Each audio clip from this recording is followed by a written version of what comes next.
Subtle Forces podcast. I am your host, Anja, not Anja. Today's show is a filibuster by my friend Sydney Honecker. Warning, this show has abortion, criticism of the Catholic Church, graphic discussions of menstruation, and rampant disrespect for authority figures. Enjoy. So, I went to a Catholic high school. I went to a Catholic grade school.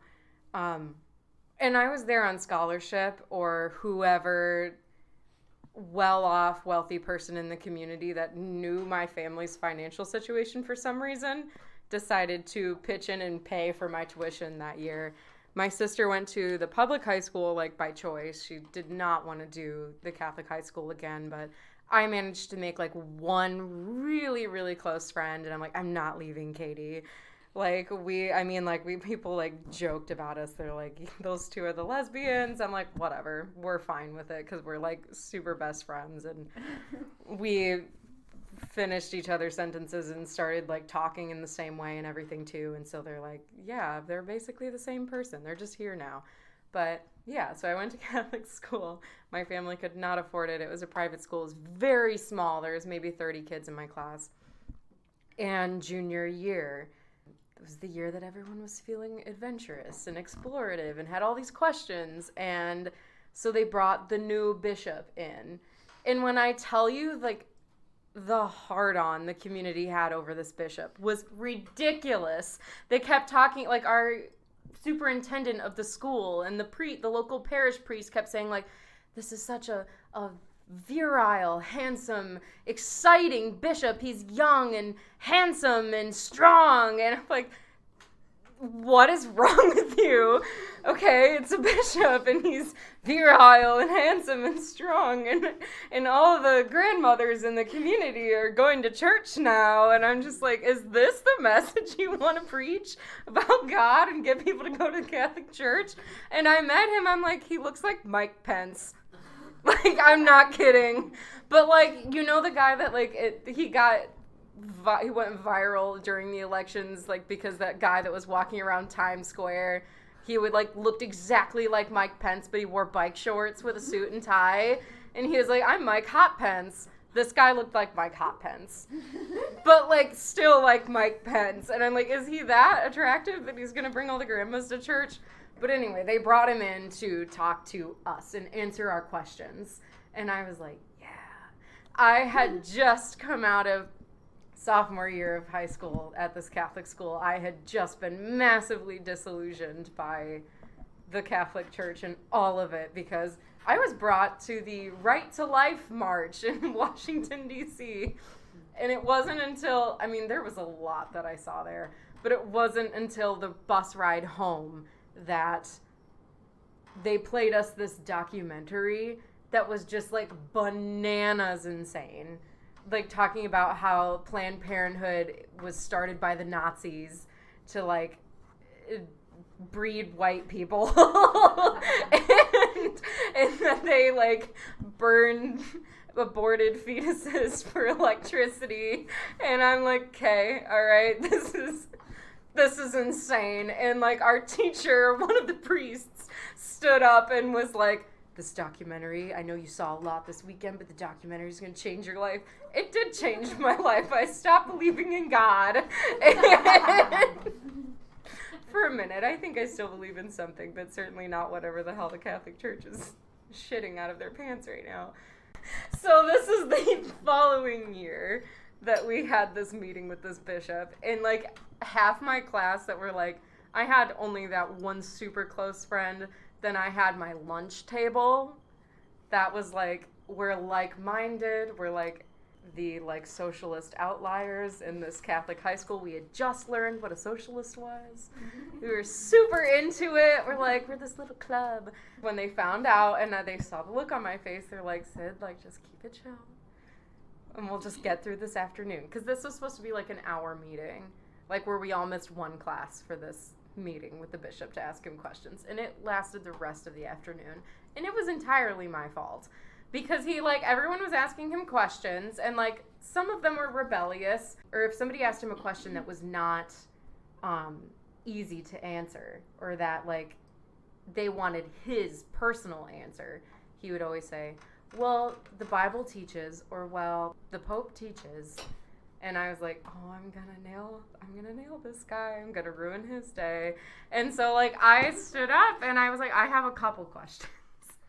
And I was, like, saying, I'm like, so you previously said, like, the reason we have to go to church is because that is, like, the most personal place to reach for God. That's where God is. And I was like, well, maybe I personally feel way more connected to God in nature. What if I need to have a conversation with God and my first instinct is to go to the beach and, like, talk to the lake because God must be in that water, because the Great Lakes are, like, I've been to other lakes and I grew up on the Great Lakes. And any other lake that's not the Great Lake, I'm like, this is a pond. What the fuck are you talking about? This is a glorified pond. I can see the other side of it. This is a joke. So I'm like, yeah, God must be in Lake Erie. And he, like, said, well, the Bible teaches. And I was like, I want to hear what you have to say. And he's like, well, I have to tell you what the Bible teaches. And I'm like, I don't care. And then, so I just kept arguing with this guy, and we probably, like, went back and forth for, like, 40 minutes. And this is where the filibuster started and what made the day last a very long time.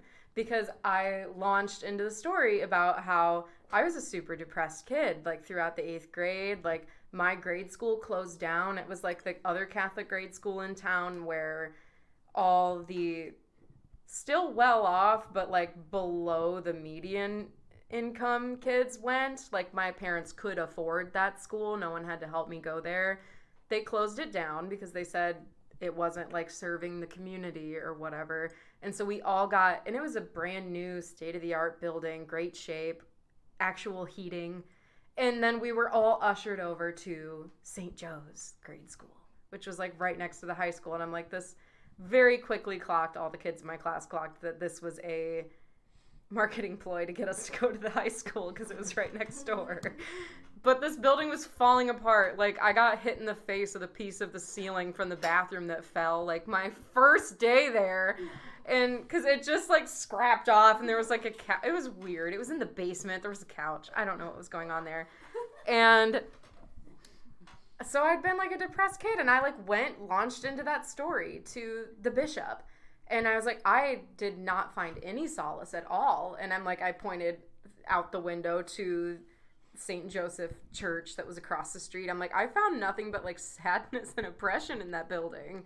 I'm like, it's so dark that, like, for whatever reason, where it's positioned on the block, no natural light at all seeped through those windows. And so you couldn't even see, like, how bright or vibrant the stained glass might have been, or any of the artwork in there, which I've since been back since I've been an adult, and, like, the architecture, artwork, stained glass, everything in that church is stunning. But you can't see it. It's dark and it's sad. And I'm like, I don't feel good or safe or happy or connected to God at all in that place. And so I said, I feel very connected to something at the beach. And then this is when the bishop started arguing with me because he was done with my shit. He's like, well, then you're a pantheist. And I'm like, I don't even know what that means. And so I was like, and then he told me, he's like, well, that means, like, you believe, like, nature is God. I'm like, that's not at all what I said. I said, I feel connected to God and nature. And if I'm going to have a conversation with him, and he keeps saying, like, you have to go to God's house to have a conversation with him. That was his main argument with me. And I'm like, I thought you said God created the entire earth. If he built this place, is this not his house? Why do I have to go into this dark building with no air conditioning that makes me sad and is full of, like, rich kids that are, like, trying to, like, do inappropriate things to each other under our very hefty plaid skirts in the back rows of the church. And I'm not kidding, I said that shit. And he was just getting more and more frustrated with me. And up until the point where our religion teacher for the year, Mrs. Foster, who I did really like her because our religion class that year was not just another religion class where we had to read insane passages out of the Bible. It was world religions, so we got to learn about all the other religions. And one girl was even like, I think I'm a Buddhist now, and she was fine with it. But Mrs. Foster still stood up and was like, okay, I think the conversation's getting away from us. And I was like, it's not getting away from me. I have more questions. And I said something like, I think I did start trying to talk to him about like marriage and abortion. And he got very uncomfortable because he hadn't studied up on what the church says about abortion. And he wasn't happy about the questions I was asking. And he started getting like redder and redder. And I'm just like, this like super handsome, virile young bishop seems like he's having trouble breathing.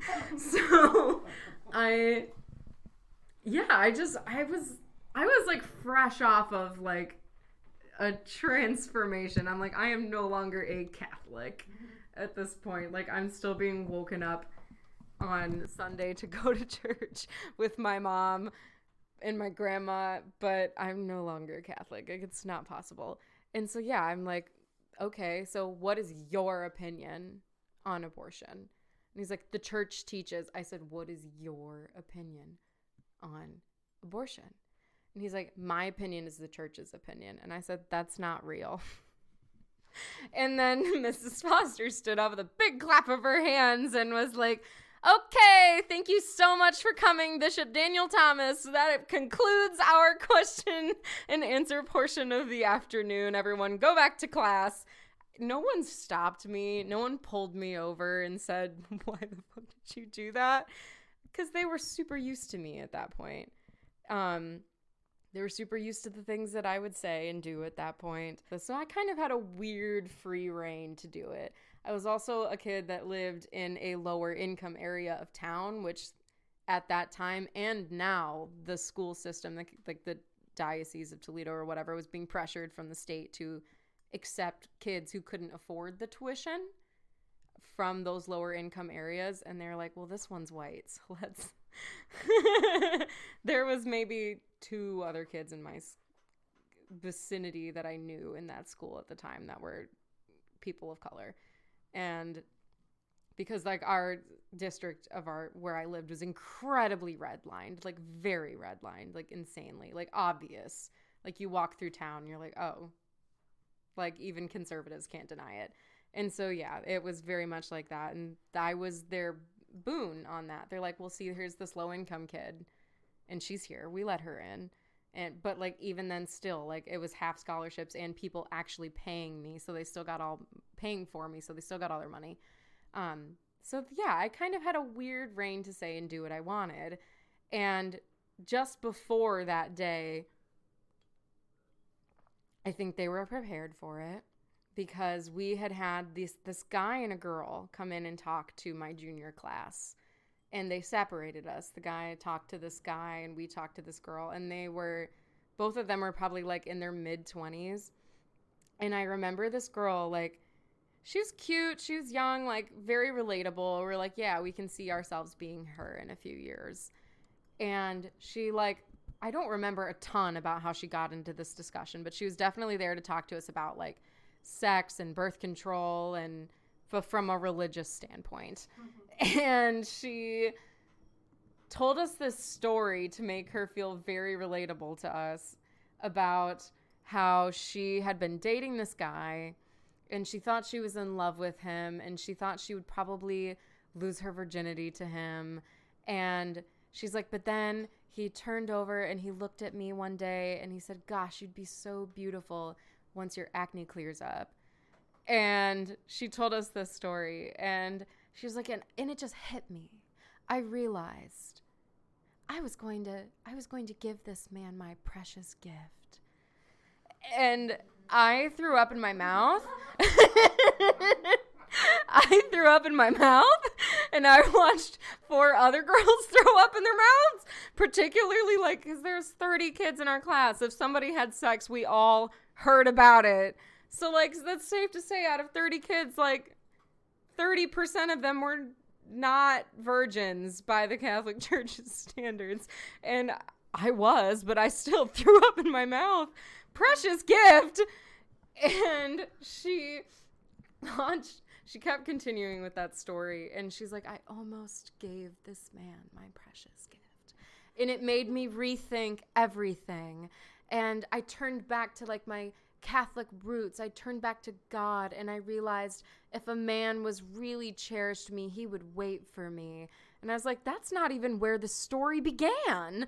It began with you being hot for this guy until he told you that you had acne. Like, that's not, like, I'm sorry, but that's not how this goes. That's not a religious story. That's not a turn back to God moment. That's like, I got burned by a dickhead, and now I found Jesus. Like, if that's a story, tell us that story. Don't tell us this. And somehow, I think, God, no, this came after the bishop visit. Because I have to believe, I'm a little self-centered. So I have to believe I rubbed off on some of the girls in my class, and they were all questioning this woman. Like, they were ruining her day. She came in, and she seemed gentle and very fragile. And half the girls in my class were like, she is not going to leave here emotionally intact. Like, it was like we met each other's eyes, and we just decided we're going to ruin her day.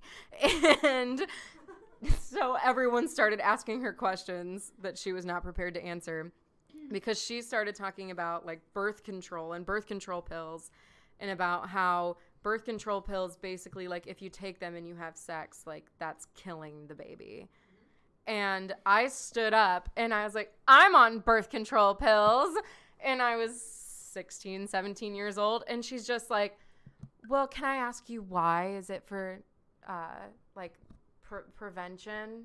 And I was like, I love that you just called that prevention when you said it's actually murder. And she was like, well, you know what I mean. And I was like, yes, I do. And she was like, I told her, I was like, well, starting sophomore year and progressing up to this point, which peaked at sophomore year of high school, I had the most painful and horrific periods of my life. And it was not until I was in my 20s that I learned that periods are not supposed to be painful. Discomfort, yes, they're supposed to be uncomfortable. They are not supposed to be painful. Certainly not to the point where I'm going to the ER every single month. And I was, remember the day viscerally, the worst one, was I was in physical science class with Mr. Wonderly, who I had as my favorite teacher because we had a wonderful love-hate relationship. He knew I was like dumber than a sack of rocks about math and science. I think if I talked to like a specialist, they would diagnose me with dyscalculia. I can't see numbers. Product SKUs, they have to be read in a specific cadence. Like, it can't be 1, 2, 3, 4, 5. It has to be like 1, 23, 45, or I can't hear it. My brain just shuts off. And so, no, I was doing very badly in science class. And Mr. Wonderly is like, yeah, she's stupid, but she's funny. And so we would tell jokes on each other. We would roast each other. And there had been like a really bad incident where he had a really, really strong magnet in class, and I was trying to fuck with it. And I had this like little stick of a magnet, and I was trying to get the strong magnet to like come across the counter, and it flew across the counter, and it hit me in the chest, and I fell into a garbage can in his class. And so this is his impression of me when I collapse on the floor in the middle of an assignment, like an experiment. And you just hear him drone. He's like sitting cross-legged at his like podium of a desk that's like 12 feet off the ground because he's like 5 feet tall. And I think he probably didn't want people to know. And he's assuming like Sydney's doing something stupid to get out of this assignment. But no, I collapsed on the ground because my cramps were, I felt like somebody put a knife in my gut and started twisting it. Like, I was screaming. And he, like, I heard him say, like, chill out. And then my best friend, Katie, comes over and she's like, she's not faking. And even she was surprised because my go-to to get out of class, because we had block scheduling, so it was 4 classes a day and they were all an hour and a half long. And my go-to was to, like, take a sip of tea, go out in the hallway and, like, make throw-up noises and spit it into the trash can. And so then I could go spend, like, the period sleeping in the nurse's office. I had surprisingly high grades in high school, despite that. Thank God for the curve in that physical science class. But, yeah, so I was definitely not faking that time. And my mom was, like, worked at a hair salon down the street. She could not get there fast enough. They didn't call an ambulance for me. Because the nurse was like, well, what's wrong? And I'm like, I think it's my period cramps. And I was like, but it feels really bad. Like, I'm in a lot of pain. Like, I couldn't breathe. I couldn't stand. They did not call an ambulance. They called my mom. And because they told my mom that it was not, they think she's just having period cramps, my mom didn't like rush because they told my mom I was just having period cramps. And they weren't allowed to like just give me ibuprofen without her permission. But ibuprofen would not have solved the problem because I was on the floor having like a seizure. Like my body was seizing. Like it was horrible. And she got there and she was furious because she's like, my child's on the goddamn floor. That's not normal. This is not period cramps. And so she took me to the ER and told them what was going on. And we still had to wait, I think, 3 hours while I'm sitting there and my muscles have never been so tense in my life. And I was in so much pain. Like I couldn't see. Like I think I was pretty much blinded. And we finally get back to the ER. Like I finally get a bed. And the doctor just comes in and they're like, what's the problem? And I was like pointing to my stomach. I'm like, I think it's my cramps. Like there's something wrong. And starts like trying to pull my pants off. And to like check, he's like, well, we have to check because I had like my uniform pants and they were like high-waisted and whatever. And very like basically a chastity belt. And so they're like trying to take my pants off and I'm like blind, in pain and freaking out. And I'm like, I didn't want them to take my pants off. It was a massive period. I threw my underwear away at lunch. Like I was like, and I finally got the sentence out that I didn't have any underwear on. I'm like, stop trying to take my fucking pants off. I don't have any underwear on. And then finally I got the attention of the room because they still didn't believe that I was in this much pain because I said I'm on my period and I think there's something wrong with my cramps. And finally, a female nurse is like, okay, everyone step out of the room except for me, mom, and daughter who's laying on the bed basically having a seizure. And still in so much pain that my body is so tense. Like my muscles were locked. Like I was frozen. And the nurse was like, okay, we're going to get you into a hospital gown. And then like the doctor will be able to like palpate your stomach through the hospital gown. I'm like, thank you for like doing this now. And they did. He didn't find anything. And I'm like, this is a waste of time. They took me back to get an x-ray and I had to put on like hospital scrub pants because for some reason the hospital gown wasn't enough. So I had to wear some doctor's dirty scrub pants with my uniform shirt. And of course I bled on them. And the doctor, I don't know, he must have been trying to find some common ground with me, trying to be nice to me. He's like, well, we know the problem. And he slaps me on the back. He's like, you're full of shit. And I was like, I'm 16 years old. I'm having the worst day of my life. And he's like, then he gave me the scientific explanation. And he was like, you've been so tightly, like your muscles have been clenched and active for over 24 hours. He's like, we can see that. You have the muscle fatigue right now of someone who just ran a marathon, an entire marathon.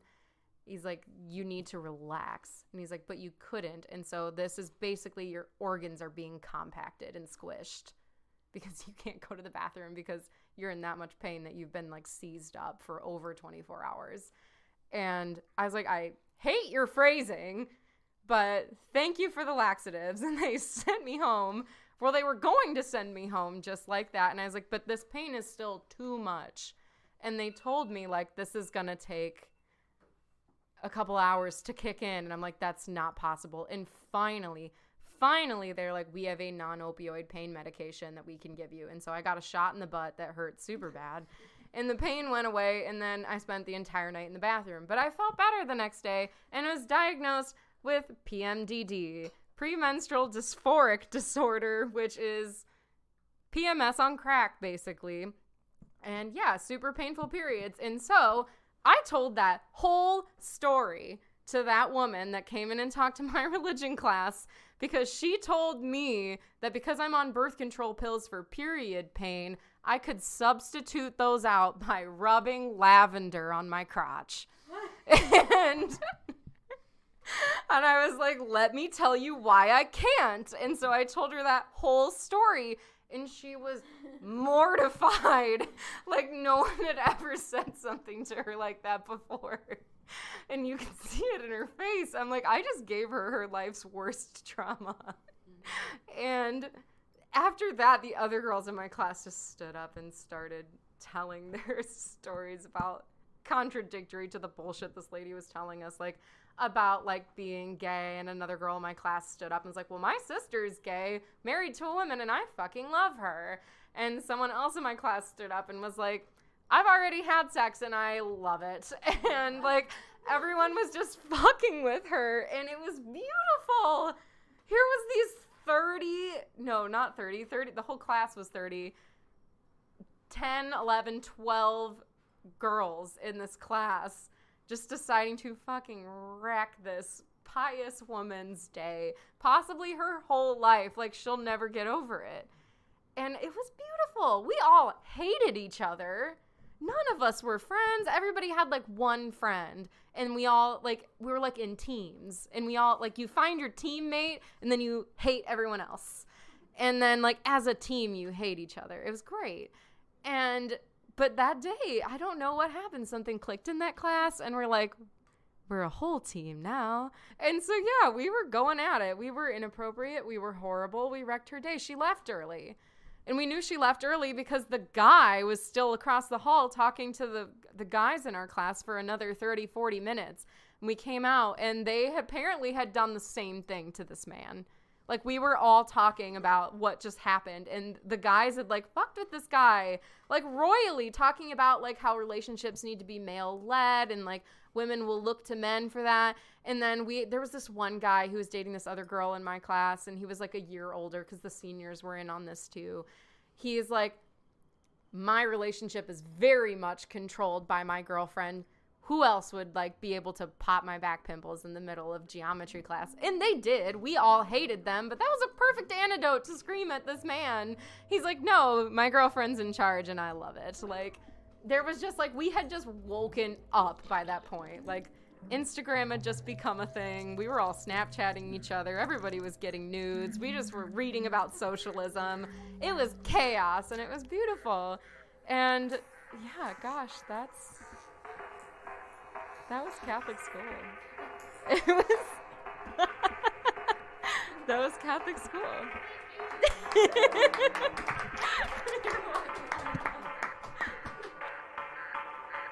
Thank you to Sydney for your story.